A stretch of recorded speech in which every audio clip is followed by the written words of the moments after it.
In 1963, the FBI opened an investigation into a rock and roll song. Agents spent 31 months trying to decode what they believed were hidden pornographic messages, playing the record at different speeds, consulting technical experts, and filling hundreds of pages of files. They never found anything. The song went on to become one of the most covered tracks in rock history. 3 years later, a department store chain in Detroit refused to stock an album because of a single word in the opening line. The band answered with a full-page ad telling the store to go to hell. Within months, their label dropped them. Decades later, critics would call that record proto-punk, a bridge to everything that came after. A folk song hit #1 on the Billboard charts in 1965, even as it was condemned on the floor of Congress as aid to the enemy. Another track went nowhere until a producer secretly overdubbed electric instruments onto the original, acoustic recording, turning a commercial failure into one of the decade's most recognizable hits. One song was banned by British broadcasters for supposedly mocking people with speech impediments, even though that wasn't what made it dangerous. Another was denounced by churches for glorifying Satan, and its reputation darkened further when a fatal stabbing at a concert was incorrectly linked to its performance. The 1960s didn't just give us memorable music. They produced songs that institutions tried to suppress, that flopped before becoming canonical, that forced radio programmers, record executives, politicians, and federal investigators to react. This isn't just a story about controversy.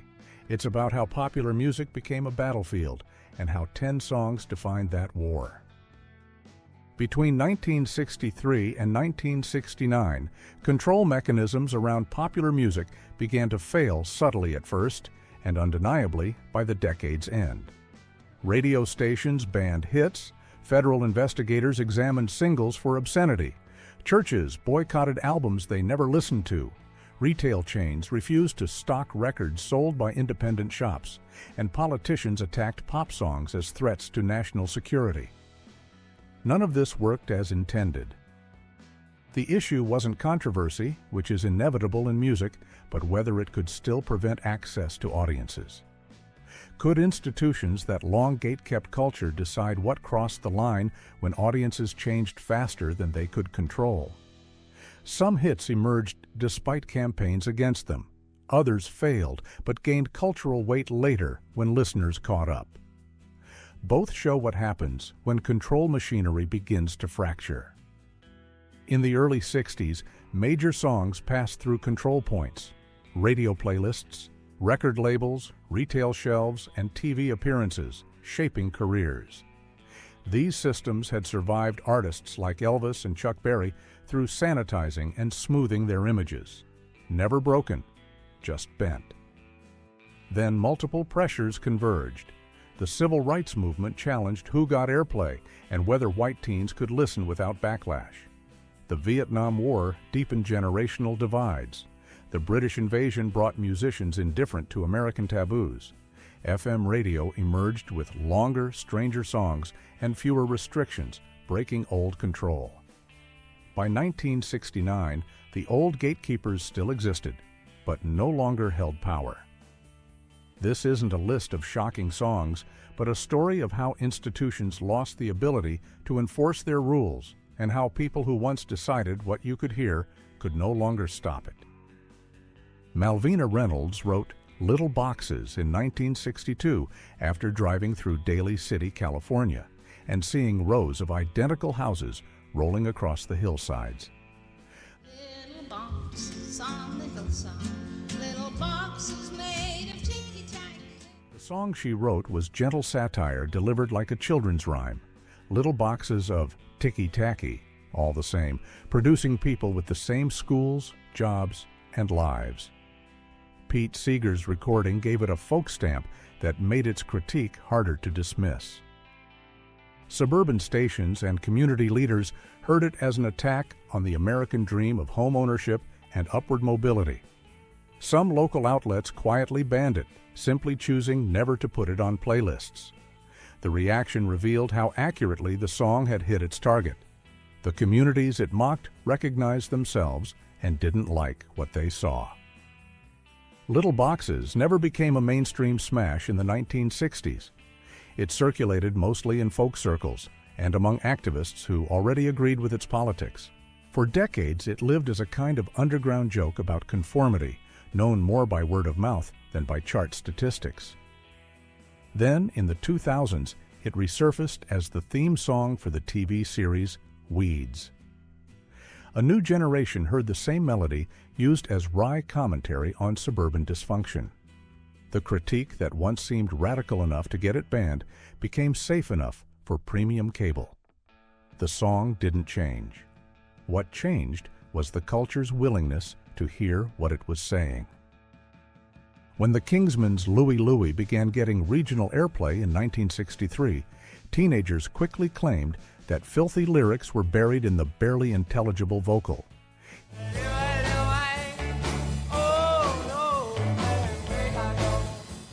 Kids swore you could hear them if you played the record at the right speed through the right speaker at the right angle. The story spread from school to school, even though it wasn't true. The real reason the words were so garbled was mundane. Singer Jack Ely was wearing braces and singing into a ceiling-mounted microphone that was too high, forcing him to shout upward. The band cut the track in a single cheap session, and the combination of bad mic placement and teenage orthodontics turned the lyrics into mush. There were no intentional dirty lines, only a rough performance. Parents' groups complained anyway. A worried Hoosier wrote to Attorney General Robert Kennedy, and the letter eventually landed on FBI Director J. Edgar Hoover's desk. The Bureau opened a full obscenity investigation, obtained the commercial single, and spent months slowing it down, speeding it up, changing volumes, and bringing in experts to try to decipher the vocals. After 31 months, they quietly admitted they couldn't make out the words and closed the case with no charges. By then, the investigation itself had become news. A scruffy regional garage track was suddenly being discussed in newspapers across the country because the FBI was probing it for obscenity. Some stations banned the record to avoid trouble. Others played it more, knowing curiosity would boost ratings. The single climbed to number 2 on the Billboard Hot 100 and became a template for garage rock. 3 chords, shouted vocals, raw energy. An effort to control the song had instead promoted it, turning Louie Louie into one of the most famous and most covered rock songs of all time. Pete Townshend wrote the stutter into My Generation on purpose, and Roger Daltrey delivered it with a sneer that sounded like an attack on anyone over 25.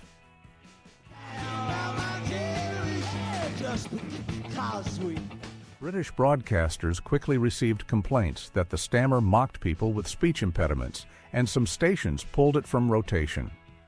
Years before political correctness became a buzzword, the core worry was familiar. The song might hurt people and cause offense. The Who didn't adjust. They kept the stutter in live shows and defended it in interviews. In the UK, the single reached number 2, becoming a major hit. In the US, it stalled well down the charts, but its cultural footprint would eventually dwarf its American chart position.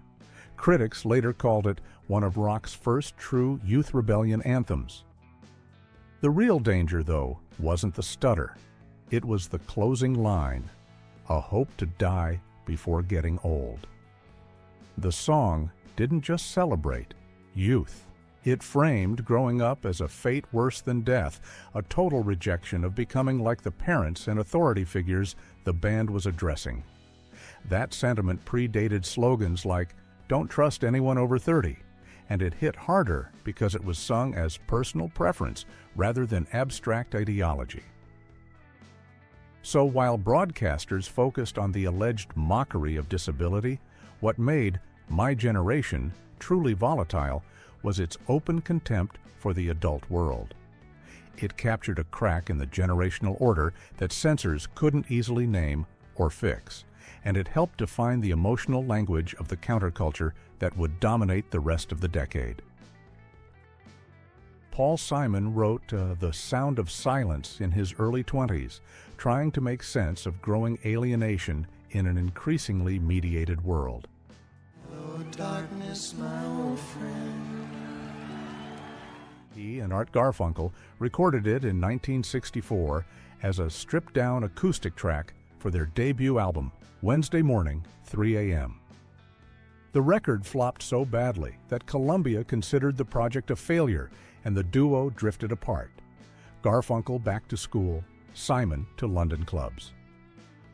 Producer Tom Wilson had been working with Bob Dylan and had seen how electric backing could transform a folk song's reach. In 1965, without telling Simon and Garfunkel, he brought in session players, pulled the original Sound of Silence master, and overdubbed electric guitar, bass, and drums. The new folk rock version went out as a single. Simon first heard it on the radio overseas and barely recognized his own recording. By January 1966, the reworked Sound of Silence was #1 on the Billboard Hot 100. The same performance, once ignored, suddenly anchored a hit single, and a follow-up album rushed out to capitalize on it. Simon and Garfunkel reunited, and their entire career as a major act grew out of a decision they hadn't authorized. The controversy here wasn't about sex, drugs, or politics. It was about control. Wilson had unilaterally altered a finished work and changed the artist's fortunes. The episode showed that presentation could matter as much as content.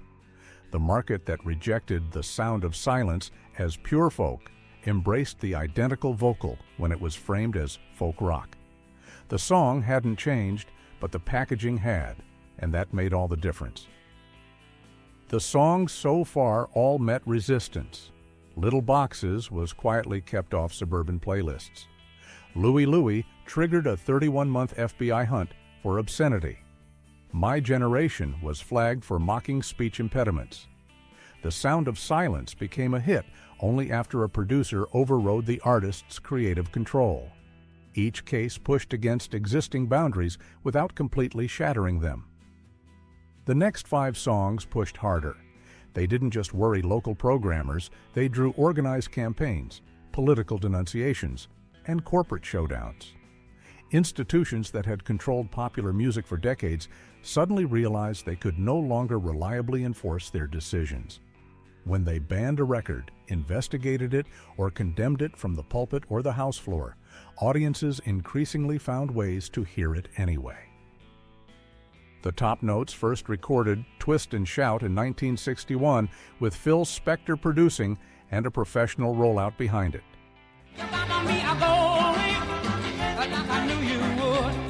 The single still flopped. The Isley Brothers' 1962 version brought more energy, and soul did modestly better, and then disappeared. By early 60s logic, Twist and Shout had been given its chance twice. When the Beatles tackled it in February 1963, it was basically filler. They were finishing a punishing session for their debut album at Abbey Road. John Lennon had a bad cold, his voice fraying more with every take. Producer George Martin suggested they try Twist and Shout as the last song of the day and told Lennon they'd get one shot before his voice gave out. Lennon shredded his way through a single take, his voice cracking and barely holding together. There was no second attempt. He physically couldn't do one. That broken, desperate vocal transformed the song, turning a previously forgettable tune into something explosive and definitive. The earlier versions, including Spector's, became historical footnotes. The song's journey captured a shift in the 1960s market. A track could fail repeatedly with one arrangement and one set of performers, then become iconic when performance, production, and timing suddenly aligned. Commercial failure was no longer a final verdict. In a decade where the gatekeeper's grip was loosening, even a twice-rejected song could come roaring back and define an era. Grace Slick wrote White Rabbit as a deliberate dare.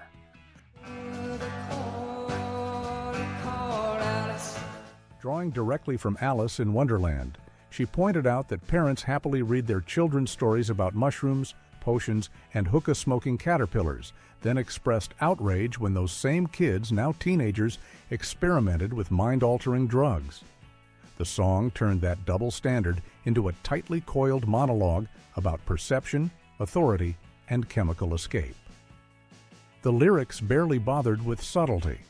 Lines about pills that make you larger or smaller used Lewis Carroll as a thin cover, not a disguise. AM radio programmers knew exactly what they were hearing. Many banned the track or refused to add it. Church groups condemned it as drug propaganda, and musically it didn't fit the neat, upbeat AM format anyway, with its slow bolero build and commanding, uncompromising vocal. FM radio, still new and less constrained, stepped into the gap. Underground and progressive rock stations with looser playlists put White Rabbit into heavy rotation. That airplay helped carry the song to number 8 on the Billboard Hot 100, turning it into an anthem of the psychedelic movement despite mainstream resistance. FM had proven it could break a hit without AM's cooperation, weakening one of the key choke points in the old system. Slick never pretended the song was about anything other than drugs and hypocrisy. On television and in interviews, she openly acknowledged its intent. Over time, White Rabbit became a shortcut in films and TV shows for 1960s drug culture, its shock diluted by repetition. But in 1967, a hit single that all but told listeners to feed your head was a genuine challenge to the gatekeepers and proof that a new set of channels could carry that challenge straight to the audience. P.F. Sloan's Eve of Destruction read like a news crawl turned into a sermon. Hey John, next door neighbor, but don't forget to say grace and tell me. Vietnam, Selma, nuclear weapons in China, political hedging on civil rights, and a draft sweeping confused young men into war. There were no metaphors softening the blow. It was a blunt list of grievances at a moment when many people wanted reassurance instead. Most artists and labels saw the song as too risky. Recording it meant taking responsibility for its politics. Barry Maguire, fresh from the New Christie Minstrels, eventually cut what was meant to be a rough demo. Raspy, rushed, and emotionally raw. That demo became The Master. Released in July 1965, it shot to number 1 by September. The backlash was immediate. Stations refused to play it, calling it unpatriotic and too negative in a time of crisis. Civic groups mounted protests, and conservative commentators labeled it propaganda. Representative L. Mendel Rivers took to the House floor to denounce Eve of Destruction as disgraceful and aid to the enemy, making it perhaps the only pop single directly attacked in Congress by name that year. Answer records like The Dawn of Correction tried to counter its pessimism with patriotic optimism. None of that stopped the song's spread. It sold over 1 million copies, and young listeners recognized that the problems it named were real. The controversy badly damaged Maguire's mainstream career. He never returned to the top 40, but the song itself became a permanent fixture in protest music history. The system proved it could still punish the artist, but it could no longer reliably suppress the track that started the trouble. Sympathy for the Devil gave Satan a first-person voice and let him claim responsibility for history's worst episodes. Oh, you well-learned politics, or I lay you. The crucifixion, revolutions, royal executions, World War, and assassinations. Inspired in part by The Master and Margarita, the song was less about worshiping evil than about forcing listeners to consider how humans create horrors and then blame a convenient villain. Religious groups heard none of the nuance. They heard a rock band singing from Satan's perspective and asking for sympathy, and that alone was intolerable. Conservative stations restricted or banned the song. Churches organized letter-writing campaigns, and preachers warned that the Stones were glamorizing evil and seducing youth into darkness. The song's mythology darkened further after the disastrous free concert at Altamont in December 1969. Hell's Angels working security beat fans, and near the stage, killed Meredith Hunter. Early, reports claimed the stabbing happened during Sympathy for the Devil, creating an irresistible narrative. The band played a song about Satan and someone died. Later footage showed the worst violence occurred during Under My Thumb, but the correction never fully replaced the original story in the public mind. For a time, the Stones dropped Sympathy from their live sets, and the track took on a cursed reputation. Yet its long-term fate undercut efforts to stigmatize it. Today, it ranks among their most acclaimed songs, a staple of greatest rock tracks lists, its demonic imagery folded into rock's broader mythology. The outrage and the Altamont Association didn't bury it. They became part of what made it compelling. The institutions and narratives that tried to mark it as dangerous faded faster than the song did. MC5 fused rock and revolutionary politics, openly aligning with the White Panther Party and treating their music as agitation as much as entertainment. Gotta have it, baby. You do it. When you get the feeling, you got to sock 'em out. When Elektra recorded Kick Out the Jams live at Detroit's Grande Ballroom in 1968, the goal was to capture the band's raw power rather than polish it away. The record opens with Rob Tyner hyping the crowd before shouting, "It's time to kick out the jams, motherfuckers," and dropping the band into full-tilt chaos. That single word detonated the business relationship. When the album came out in early 1969, Hudson's, a major Detroit department store chain, refused to stock it due to the profanity and its perceived unfitness for a family retail environment. Other chains took the same stance. In a distribution system still heavily dependent on big stores, that decision mattered. MC5 answered with a full-page ad in an underground paper reading, "Fuck Hudson's," listing independent shops that would carry the record. The move delighted fans but horrified Elektra, which needed Hudson's and similar chains to sell releases from more mainstream acts.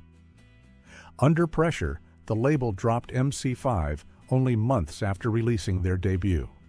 The fight became a textbook example of how far corporate support for radical art would go before business interests snapped back. The album barely charted at the time, but critics and musicians later hailed it as a cornerstone of proto-punk. Its refusal to compromise, politically or sonically, became part of its legend. The episode showed that while the machinery of control was weakening, it still had teeth. Labels and retailers could extract a price for crossing certain lines. Yet the record's influence proved that significance and long-term impact no longer depended on staying inside those lines. John Fogerty wrote, "Fortunate son," after watching the televised wedding of David Eisenhower and Julie Nixon, the grandson of a president marrying the daughter of another.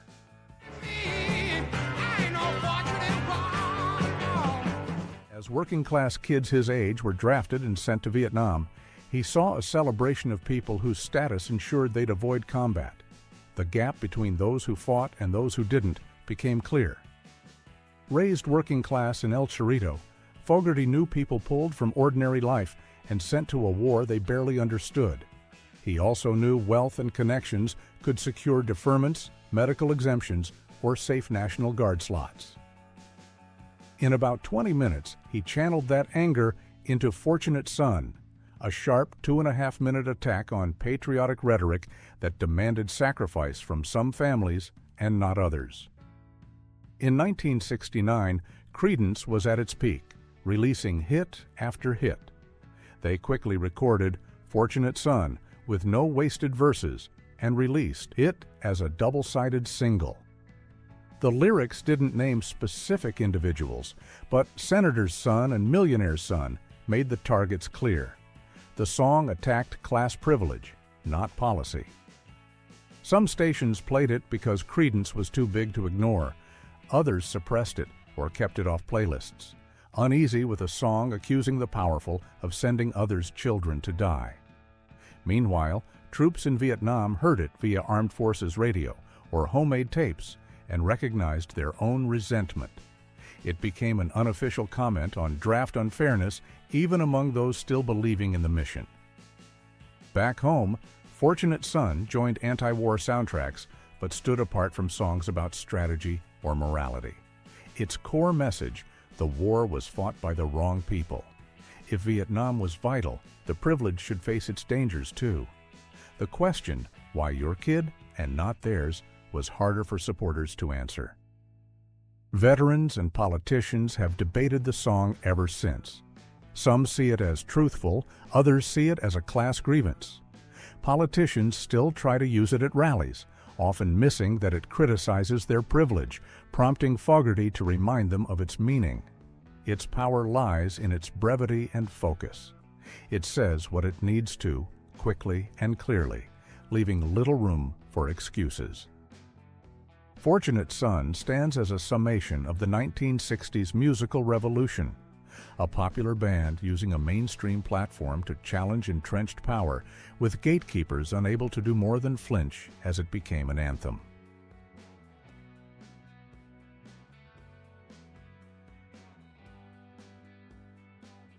These 10 songs weren't just controversial, they were all supposed to fail.